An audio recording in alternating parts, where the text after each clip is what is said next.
मेरी शादी को 6 माह हुए थे जब एक रोज़ मैंने अपने कमरे का दरवाज़ा खोला तो मेरी सास और नंद दोनों मेरे सामने खड़ी थी और उनके चेहरों पर ऐसा गुस्सा था जैसे मैंने कोई बहुत बड़ा जुर्म कर दिया हो।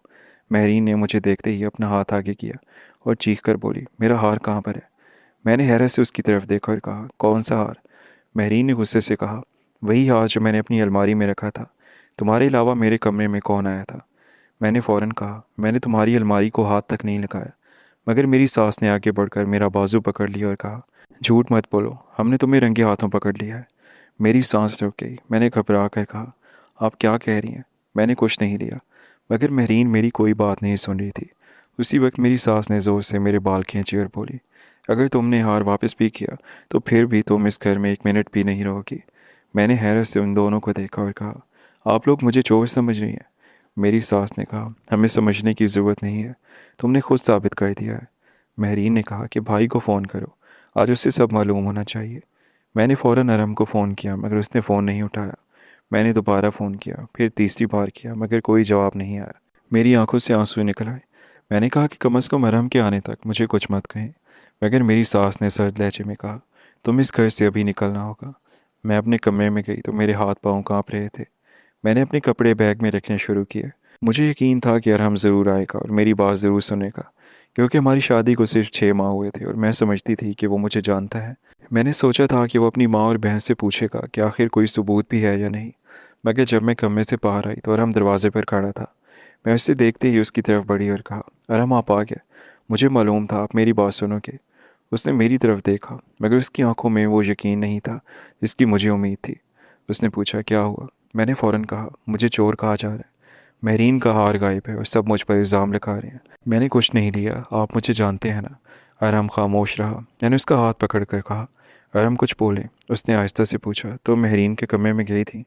मैंने कहा, हाँ सफाई करने गई थी, मगर मैंने कुछ नहीं लिया। वो बोला, फिर हार कहाँ गया? मैंने उसे देखा और कहा, मुझे नहीं मालूम। मेरी सास ने फ़ौरन कहा, देख लिया बेटा, उसे कोई जवाब नहीं आता। मैंने अरहम की तरफ देख कर कहा, आप भी उनकी बात मान रहे हैं? अरहम ने नज़रें झुका ली। उसी लम्हे मुझे अंदाज़ा हो गया कि मैं इस घर में अकेली खड़ी हूँ। मैंने कहा, अगर आपको मुझ पर यकीन नहीं तो मैं यहाँ नहीं रहूँगी, मगर मैं चोर बनकर नहीं जाऊँगी। मेरी बात सुनकर महरीन ने कहा, तुम चोर हो या नहीं ये तुम खुद जानती हो। मैंने उसकी तरफ देखा और कहा, एक दिन तुम्हें सच बोलना पड़ेगा।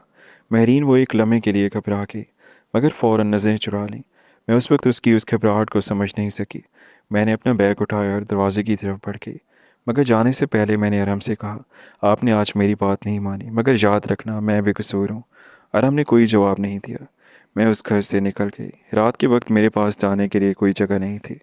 मेरे वालिदैन कई साल पहले दुनिया से जा चुके थे और शादी के बाद मैंने अपने ससुराल को ही अपना घर समझ लिया था।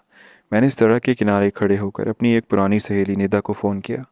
जब उसने मेरी आवाज़ सुनी तो फ़ौरन पूछा, क्या हुआ? मैंने रोते हुए कहा, निदा क्या मैं तुम्हारे पास आ सकती हूँ? उसने एक लम्हे की भी देर किए बगैर कहा, तुम्हें पूछने की ज़रूरत क्यों पड़ी? तुम फ़ौरन आओ। मैं रात भर सफ़र के दूसरे शहर पहुंच गई। निदा ने मुझे गले लगाया तो मैं फूट फूट कर रो पड़ी।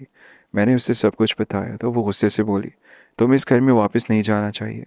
मैंने कहा, मैं वापस नहीं जाऊंगी, मगर मैं फिर कहाँ जाऊंगी? निदा ने कहा, जब तक तुम अपने पाँव पर खड़ी नहीं हो जाती मेरे पास रहो। मैंने चंद दिन निदा के घर रहने के बाद काम तलाश करना शुरू किया, मगर कोई ख़ास तालीम या तजर्बा मेरे पास नहीं था। मगर मुझे शुरू से ही बेकिंग का बहुत शौक़ था। मैंने शादी से पहले अपनी माँ से केक और बिस्किट बनाना सीखा था। निदा ने एक दिन कहा, तुम इतना अच्छा केक बनाती हो, तुम घर से ऑर्डर क्यों नहीं लेती? मैंने कहा, कौन मेरे केक ख़रीदेगा? निदा ने कहा, पहले मैं ख़रीदूँगी, फिर मेरे जानने वाले ख़रीदेंगे। मैंने हिम्मत की और घर से केक बनाना शुरू कर दिया। इंस्टाग्राम में अपना पेज बनाया। हौले हौले ऑनलाइन ऑर्डर्स आते गए। पहले दिन एक ऑर्डर मिला, फिर 3। इसी तरह मेरे ऑर्डर्स बढ़ते गए। मैं सुबह सवेरे उठती, आटा, चीनी, अंडे और दूसरी चीज़ें खरीदती, फिर सारा दिन किचन में काम करती। रात के वक्त केक तैयार करती और सुबह गाहक को दे आती। मेरे हाथों में दर्द रहता, मगर जब कोई कहता कि केक बहुत अच्छा लगा तो मुझे लगता कि शायद मैं कुछ कर सकती हूँ। मैंने अपनी सारी कमाई जमा करना शुरू कर दी। चंद माह बाद मैंने एक छोटी सी दुकान किराए पर ले ली। दुकान बहुत मामूली थी, मगर मेरे लिए वो मेरी नई ज़िंदगी का आगाज़ थी। मैंने उसका नाम अपनी माँ के नाम पर रखा और एक छोटा सा बोर्ड लगाया। मैंने खुद फर्श साफ़ किया, खुद सामान सजाया और ख़ुद पहला केक बनाया। शुरू में ग्राहक बहुत कम आते थे। कई दिन ऐसे भी गुजरे जब मैं सारा दिन दुकान पर बैठी रहती और सिर्फ एक कप केक फ़रोख्त होता, मगर मैंने हिम्मत नहीं हारी। मैंने नई चीज़ें बनाना सीखी, शादी के केक के आर्डर्स दिए, बच्चों के लिए मुख्तलिफ डिज़ाइन बनाए और आहिस्ता आहिस्ता लोग मेरी बेकरी को जानने लगे। 2 साल बाद मेरी बेकरी इतनी चलने लगी कि मुझे 2 लड़कियां काम पर रखनी पड़ी। मैंने दूसरी दुकान भी ले ली और पहली बार मुझे महसूस हुआ कि मैं किसी की मोहताज नहीं हूँ। मगर अरहम का ख्याल कभी कभी अब भी आ जाता था। मैं खुद से पूछती कि क्या वो कभी सोचता होगा कि उसने मेरे साथ क्या किया था। फिर मैं खुद ही इस ख्याल को दिल से निकाल देती, क्योंकि मैंने फ़ैसला किया था कि मैं अपने माजी को अपनी ज़िंदगी पर हावी नहीं होने दूंगी। 5 साल गुजर गए। एक सुबह मैं बेकरी में केक सजा रही थी कि मेरे फ़ोन पर एक नामालूम नंबर से कॉल आई। मैंने फ़ोन उठाया। दूसरी तरफ से एक मर्द की आवाज़ थी। उसने पूछा, क्या आप ज़ारा बात कर रही हैं? मैंने कहा, जी, ज़ारा बोल रही हूँ। उसने कहा, मैं मरकज़ी हॉस्पिटल से बात कर रहा हूँ। आपकी नंद महरीन जहाँ दाखिल हैं, उनकी हालत बहुत ख़राब है और वो मुसलसल आपका नाम ले रही हैं। मेरे हाथ में पकड़ा हुआ चाकू रुक गया। मैंने कुछ देर खामोश रहकर पूछा, महरीन ने मेरा नाम लिया है? उसने कहा, जी, वो ख़ास तौर पर आपको बुलाना चाहती हैं। उन्होंने ही आपका नंबर दिया। मैंने फ़ोन बंद किया तो निदा मेरे पास आ गई। उसने पूछा, क्या हुआ? मैंने उसे सब कुछ बताया तो वो फ़ौरन बोली, तुम वहाँ नहीं जाओगी। मैंने कहा, क्यों निदा? उसने कहा, जिसने तुम्हारी ज़िंदगी बर्बाद की तुम उसके पास क्यों जाओगी? मैंने कहा, शायद वो मरी है। निदा ने कहा, तुम इसकी ज़िम्मेदार नहीं हो। मैंने कहा कि मैं ज़िम्मेदार नहीं हूँ, मगर अगर वो वाकई मुझे कुछ बताना चाहती हो। तो निदा खामोश हो गई। मैंने पूरी रात सोचा और अगली सुबह दूसरे शहर के लिए रवाना हो गई। रास्ते भर मेरे जहन में महरीन का चेहरा घूमता रहा। वही महरीन जिसने मुझे चोर कहा था, वही महरीन जिसकी वजह से मेरा शौहर मेरे खिलाफ खड़ा हो गया था। अस्पताल पहुंचकर मैंने महरीन का नंबर बताया। नर्स ने मुझे एक कमरे में ले गई। महरीन बिस्तर पर लेटी हुई थी। उसका चेहरा जर्द था, जिस्म बहुत कमज़ोर पड़ चुका था और सांस लेने में उसे तकलीफ़ हो रही थी। जैसे ही उसने मुझे देखा उसकी आंखों से आंसू बहने लगे। मैं उसके करीब गई। वो मेरा हाथ पकड़कर फूट फूट कर रोने लगी। मैंने कहा, मत रो, तुम्हें आराम की ज़रूरत है। मगर उसने सर हिलाया और बड़ी मुश्किल से कहा, ज़ारा, मुझे माफ़ कर दो। मैं खामोश रही। उसने कहा, मैंने तुम्हारे साथ बहुत बुरा किया। मैंने पूछा, क्यों? वो रोने लगी और बोली, क्योंकि मैं तुमसे हसद करती थी। मैं हैरत से उसे देखने लगी। उसने कहा कि जब तुम इस घर में आई तो भाई तुम्हें बहुत चाहता था। अम्मी तुम्हारी तारीफ़ करने लगी थी। तुम हर काम अच्छा करती थी और मुझे लगता था कि तुम आहिस्ता आहिस्ता मेरे घर में मेरी जगह ले रही हो। मैंने अम्मी को तुम्हारे खिलाफ भड़काना शुरू किया। मैंने कहा, तुमने इसलिए मुझ पर चोरी का इल्ज़ाम लगा दिया। उसने आंखें बंद कर लीं और कहा, हाँ। मेरा दिल ज़ोर से धड़कने लगा। मैंने कहा, हार कहाँ था? महरीन ने रोते हुए कहा, मैंने खुद छुपाया था। मैंने उसे देखा तो वो बोली, मैंने हार अपनी किताबों के पुराने डिब्बे में छुपाया था और पैसे भी मैंने खुद खर्च किए थे। फिर मैंने अम्मी से कहा कि मैं तुम पर इल्ज़ाम लगा दूंगी। मैंने पूछा और अम्मी ने मेरा साथ दिया। महरीन ने सर हिला दिया। मेरे दिल में जैसे कुछ टूट गया। मैंने कहा, और अरहम? महरीन ने नज़रें झुका ली। मैंने दोबारा पूछा, अरहम को भी मालूम था? उसने बहुत देर बाद कहा, हाँ। मेरे कदमों तले से ज़मीन निकल गई। मैंने कहा, वो जानता था कि मैं बेकसूर हूँ? महरीन ने कहा, उसे बाद में मालूम हुआ था। मैंने कहा कि फिर उसने मुझे वापस क्यों नहीं बुलाया? महरीन ने आंखों से आंसू पूछते हुए कहा, क्योंकि अम्मी ने उसे धमकी दी थी कि अगर वो तुम्हें वापस लाया तो वो अपनी जान ले।